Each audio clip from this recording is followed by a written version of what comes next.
नमस्कार बच्चों। आइए बच्चों, आज हम इस वीडियो के माध्यम से हमारा घर हमारा विद्यालय कार्यक्रम के अंतर्गत प्रयास अभ्यास पुस्तिका कक्षा 6 से 8 इसके अंतर्गत प्रोजेक्ट कार्य 19 को हम कैसे पूर्ण कर सकते हैं, आइए आज हम इस वीडियो के माध्यम से जानेंगे।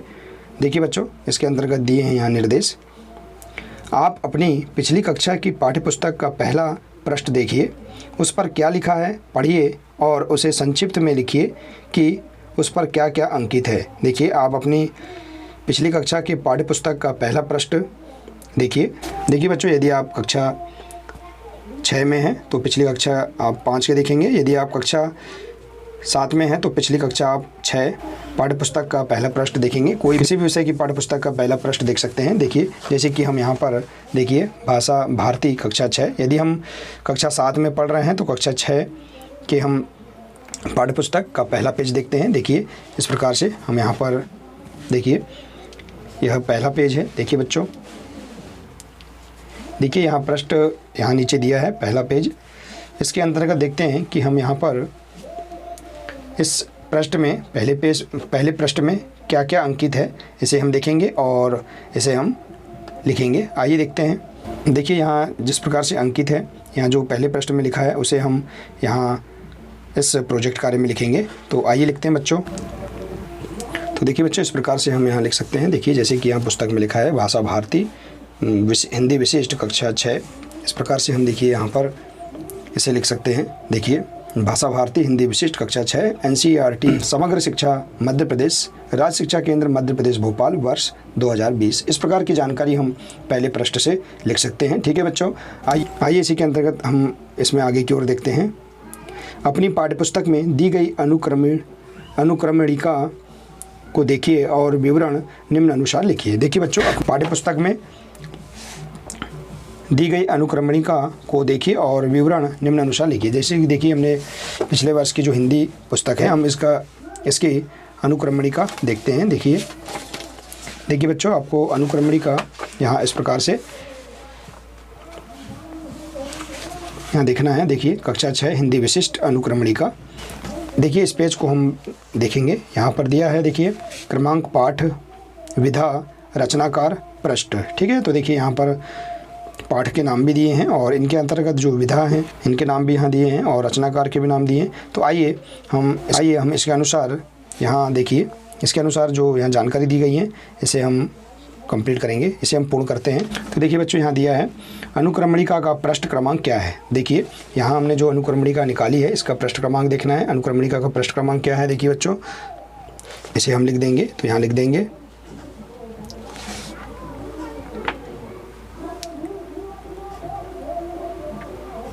ठीक है। इस प्रकार से यहाँ देखिए अनुक्रमणिका का पृष्ठ क्रमांक 8 है।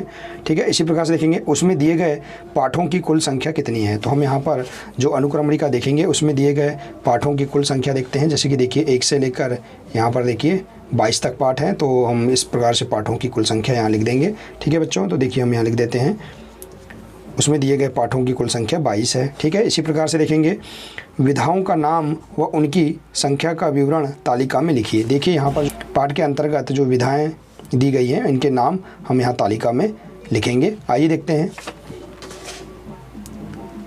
तो देखिए बच्चों, इस प्रकार से यहाँ दिया है विधाओं का नाम व उनकी संख्या का विवरण तालिका में लिखिए। तो देखिए तालिका दी गई है जिसमें क्रमांक, विधा का नाम, कुल संख्या, पाठों के नाम का विवरण। तो यहाँ इस प्रकार से हम इसके अंतर्गत तालिका को इस प्रकार से भर सकते हैं। आइए देखते हैं बच्चों। देखिए बच्चों, यहाँ पर जो विधा दी है इसे हम देखेंगे। जैसे कि कविता, अब देखिए यहाँ कविता है तो हम इसका नाम लिख देंगे। इसी प्रकार से निबंध है, कहानी है, एकांकी है।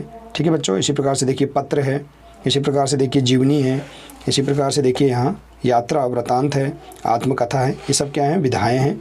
ठीक है, अब देखिए यहाँ पर हम विधा लिखने के बाद उनकी संख्या लिखेंगे। जैसे देखिए कि कौन कौन से पाठ में, जैसे कविता की संख्या कितनी है। जैसे देखिए 1, यहाँ देखिए कविता, फिर 2, ठीक है, इसी प्रकार से 3, इसी प्रकार से 4, 5। ठीक है, इसी प्रकार से हम कविता विधाओं की संख्या को हम यहाँ इस प्रकार से लिख देंगे। देखिए, तो आइए इस प्रकार से हम इस सारणी को पूर्ण कर सकते हैं। देखिए बच्चों, तो देखिए बच्चों, इस प्रकार से हम इस सारणी को पूर्ण कर सकते हैं। देखिए क्रमांक, तो देखिए यहाँ पर जितनी विधाएं हैं इनके नाम हम इस प्रकार से लिख सकते हैं। देखिए विधा का नाम जैसे कविता, कहानी, निबंध, एकांकी, पत्र, जीवनी, आत्मकथा, यात्रा वृतांत। ठीक है, आप देखिए कौन कौन से पाठ में ये विधाएं दी गई हैं, उनकी संख्या हम उन पाठों की संख्या हम यहाँ लिख देंगे। जैसे कि कविता, देखिए कविता कुल 9 पाठों में है। इसी प्रकार से कहानी 2 पाठों में है, निबंध भी 2 पाठों में है, एकांकी इनकी संख्या देखिए, तो एकांकी इस प्रकार से यहाँ पर इनकी संख्या हम यहाँ लिख देंगे। ठीक है बच्चों, अब आइए देखते हैं कि ये कविताएं कौन कौन से पाठ में हैं, इनका हम विवरण यहाँ लिखेंगे। जैसे देखिए कविता, इनकी संख्या 9 है। देखिए पाठ कौन कौन से हैं, 1, 4, 6, 9, 11, 13, 16, 17, 19। देखिए हम इस प्रकार से यहाँ जो हम अनुक्रमणिका देखेंगे, इसमें ये जो पाठ दिए हैं, देखिए बच्चों, देखिए जो अनुक्रमणिका देखेंगे इसमें जो पाठ दिए हैं, देखेंगे जैसे यहाँ कविता पाठ 1 में है, इसी प्रकार से देखिए कविता पाठ 4 में है।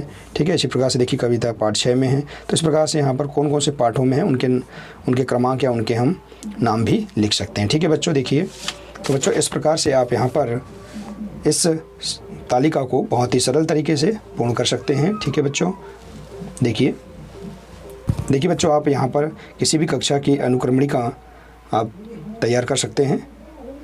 देखिए अनुक्रमणिका को देखकर तालिका को आप भर सकते हैं। आइए बच्चों इसी के अंतर्गत हम अगला प्रश्न देखते हैं। आइए बच्चों इसी के अंतर्गत प्रश्न 4 है, आपको पिछली कक्षा की पाठ्यपुस्तक में सबसे अच्छी विधा का पाठ कौन सा लगा था? संबंधित पाठ का सारांश अपने शब्दों में लिखिए।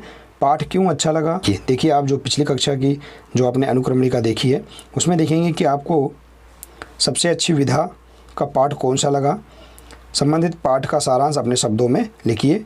पाठ क्यों अच्छा लगा और उसका कारण भी लिखिए। तो आइए बच्चों हम पिछली कक्षा के पाठ्यपुस्तक में से किसी एक पाठ से संबंधित हम जानकारी इस प्रकार से लिख सकते हैं। देखिए तो देखिए बच्चों इस प्रकार से हम यहाँ लिख सकते हैं। देखिए पाठ का नाम झांसी की रानी, जैसे पाठ 11 हम झांसी की रानी, यह हमें पाठ अच्छा लगा तो इसका हम नाम इस प्रकार से लिख देंगे। इसी प्रकार से देखिए अब पाठ का हम सारांश लिखेंगे। पाठ का सारांश इस प्रकार से लिख देंगे, कवित्री सुभद्रा कुमारी चौहान स्वयं एक स्वतंत्रता संग्रामी सेनानी रही है। उनकी कविताओं में देश प्रेम रचा बसा है। आज़ादी की मशाल जलाने वाली रानी बचपन से ही युद्ध काल में पारंगत थी। तो इस प्रकार से हम पाठ का सारांश लिख देंगे। अब हमें पाठ क्यों अच्छा लगा इसके बारे में हम लिखेंगे। देखिए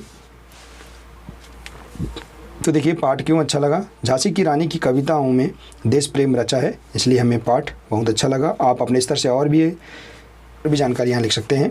इसी प्रकार से देखिए उसका कारण भी लिखिए। तो हम क्यों अच्छा लगा उसका कारण भी हम लिखेंगे। तो देखिए झांसी की रानी की वीरता की कहानी आज भी हमारे लिए प्रेरणा स्रोत रही है। तो देखिए इस प्रकार से हम यहाँ पर अपनी पाठ्यपुस्तक में सबसे अच्छी विधा का जो पाठ है उसका नाम लिखकर उससे संबंधित पाठ का सारांश अपने शब्दों में हम लिखकर इस प्रकार से हम इस प्रश्न को पूर्ण कर सकते हैं। ठीक है बच्चों, देखिए बहुत ही सरल प्रश्न है, बहुत ही अच्छा प्रश्न है।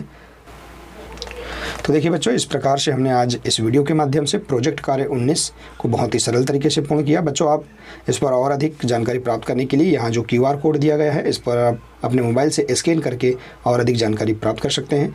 बच्चों आशा है कि आपको यह प्रोजेक्ट कार्य समझ में आ गया होगा। बच्चों आज के लिए सिर्फ इतना ही है, मिलते हैं नेक्स्ट वीडियो में। नमस्कार।